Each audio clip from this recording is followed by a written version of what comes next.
How's it going there, everyone? It's Mr. Zan over here bringing you guys another week of the Nanatsu no Taizai chapter discussions. And for today's segment, guys, we are going to be dwelling deep inside the Nanatsu no Taizai chapter 191, guys. And I gotta say, guys, this chapter drops the ball. And I mean drops the ball because for a fact that Merlin is goddamn almost godlike level. I could say, like, she is godlike. She makes all the other sins now in this chapter look like they're chump change. And it just brings on to light as to, no wonder, Nakaba, no wonder you didn't actually introduce Merlin back in the previous chapters. No wonder you actually don't showcase her, you know, in many fight scenes, because she would literally win all the fights. She would literally decimate her opponents. It's just like amazing just how funny as well as how Nakaba is actually doing this chapter and introducing the other sin's powers. I believe Merlin is the last sin to showcase her powers now. And now we've been introduced to Merlin, guys, and then throughout this whole entire chapter, guys, we're also introduced to Merlin's also backstory. A very slight hint at her backstory, guys. And I gotta say, even her backstory was just like exhilarating. Like, your heart can't take it no more. Like, Nakaba, please stop.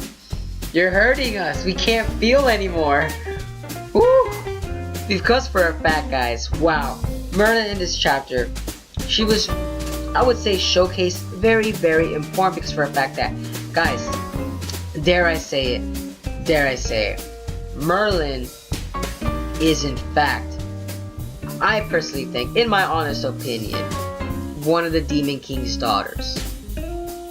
I am not BSing. This chapter literally gave a small hint at that, and I'm just here dropping the ball like, what the F is going on in these chapters, guys? What the F? Now, the reason I say Merlin is the Demon King's daughter, or maybe a previous Demon King's daughter, we don't know that, or it could be the same one, or maybe by daughter, you know, it could be like kind of like the 10 Commandments, you know, like someone the Demon King like gave birth to, not biologically but like created.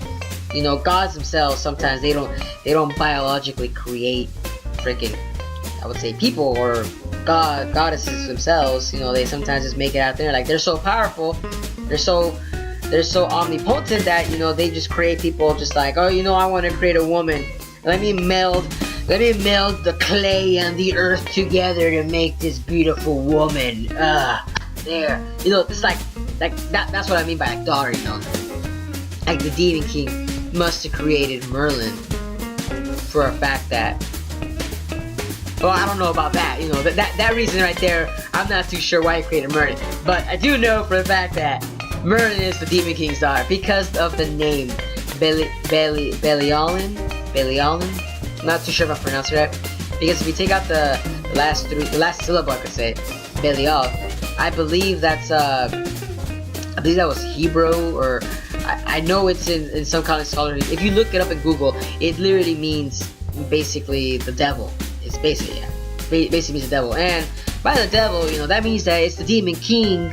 Basically, she's the Demon King's daughter, you know, just by the name itself. So that just says, what the heck, you know, what more can you possibly come up from that? But the thing is, we don't know is the backstory involved with Merlin. But we do know is for a fact that she's a daughter that has survived, you know, like, I would say an onslaught or something, because Fraudrin and Greylord were both surprised at the fact that Merlin is still alive. So there's more at hand with the Demon King. Like, slowly we're getting more and more involved with the Demon King himself and more of his backstory. And like I said, I feel like the Demon King and the Goddess clan, there's more story involved between these two clans. And I feel like the Nanatsu no Taizai is only giving us small hints because that's the overall grand scheme of it. And that's what Nakaba is trying to showcase us, that these two giant clans, these two powerful clans I should say, you know, they had some kind of feud that was going on. And that was like the beginning of all that's basically enveloped throughout the Taizai universe. And right now we're just dealing with the small little mini events that are unfolding in the Taizai universe, while the grand scheme of it was basically the goddess clan and the goddess queen or whoever that is. You know, they were basically fighting with the Demon King.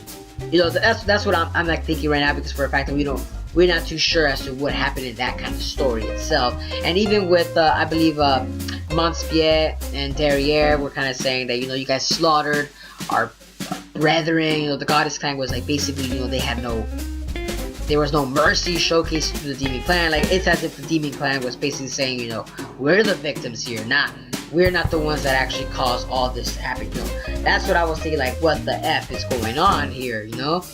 What the F? The overall hierarchy of the story now is now becoming more enticing for us viewers than these small minuscule fights now. Like, all these, like, you know how Nakaba has actually done, is how he presented the story was very well executed, for a fact that, you know, the 10 Commandments this, the 10 Commandments, oh my god, we gotta defeat this. But no, it's just the bigger scheme of that, as like all these small hints that are being thrown at us, as to maybe explaining that there might be another arc in itself that might be involved with the Demon King himself, or maybe a back to the past kind of thing. That's just my two opinions on, you know, seeing this chapter itself, guys. You know, it's just very nerve-wracking that, you know, wow, that Merlin herself is the Demon King's daughter. Like, wow. And also, guys, Merlin, holy snap, man. Holy snap, Merlin's power. They finally showcased that, and that is the power of infinity. And basically, Merlin is able to create, I would say, endless, like, she's not stopping time herself. She's just creating, like, her magic basically just creates a loop. Like, she basically explained it in the freaking chapter that, let's say you wanna, you start a fire. Her magic infinity will create that fire, and not create the fire, but it will make the fire last forever until Merlin herself says, no, not anymore, and then the fire will die out by itself through the sands of time. And you're here wondering as to what the F?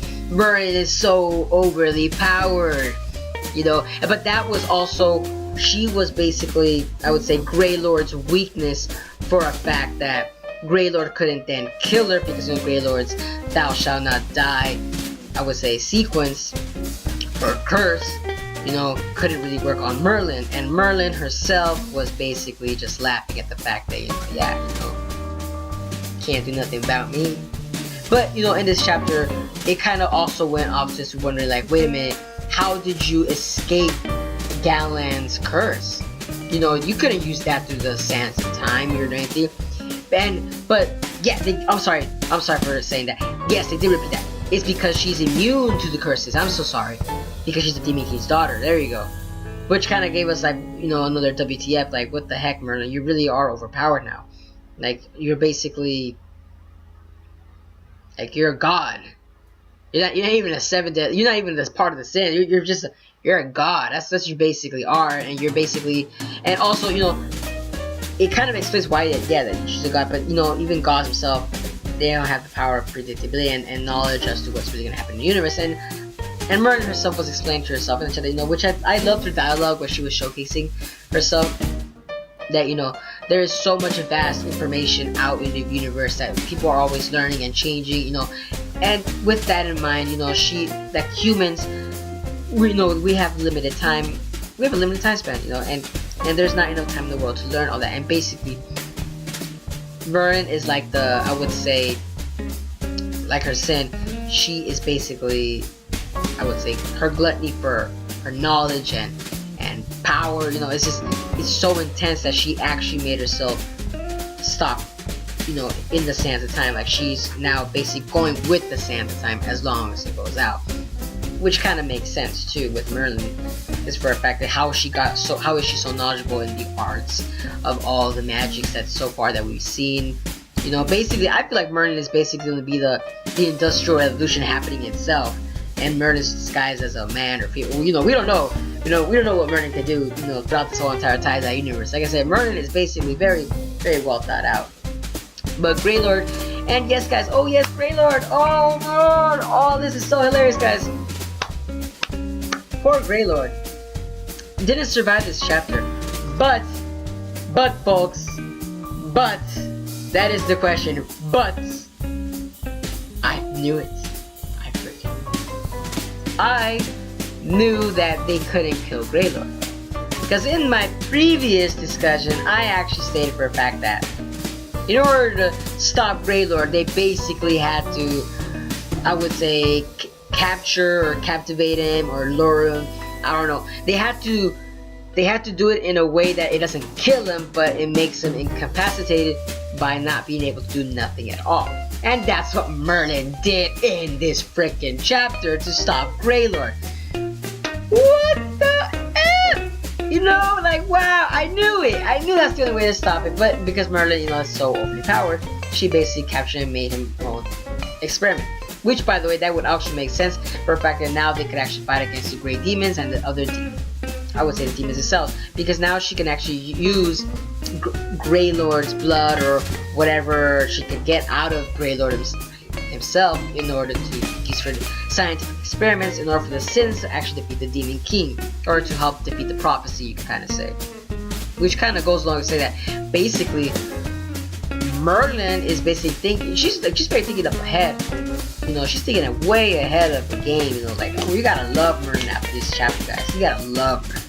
And her dialogue too. The way their dialogue is like a wise old mother, you know, like, oh my god, you know, sorry mother, I can't believe I did this. Because even Hauser himself, his dialogue was kind of like a small child when it came to talking to Merlin, for a fact that, you know, even though he tried to save Merlin, but Merlin wanted to take that blunt.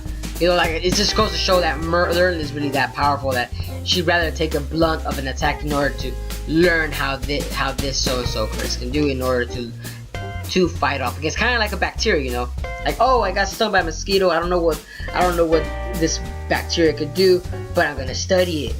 It's kind of like that, you know, like she's thinking like a scientist.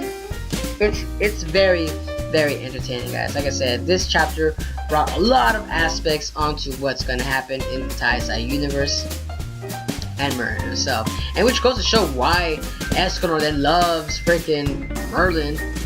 It just goes to show Escanor now seems like a freaking child compared to Merlin now.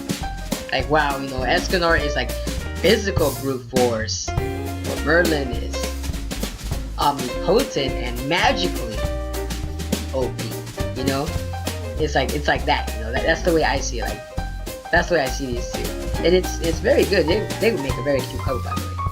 But that's all I have to say for this chapter, by the way, guys. You know, love every single bit of the chapter. You know, wow, Nakaba. You know, thank you for giving us this very insightful chapter 2. I'm loving the way you're creating your new universe, Nakaba. You know, I'm loving the way he's doing things. I'm loving the way that all the characters are being showcased, you know. Like, there's many stories that could probably be unfolding after this chapter now.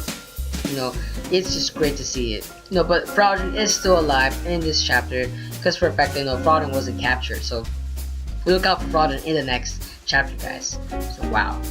But, like I said, that's it for this chapter, guys. You know, let me know down in the comments below what you guys thought about this chapter. What do you guys thoughts on Merlin's? What do you guys think if she's a Demon King? What are you guys thoughts and predictions as to what's going to happen in future chapter, guys? Like I said, guys, let me know down in the comments, and I'd love to hear from you guys.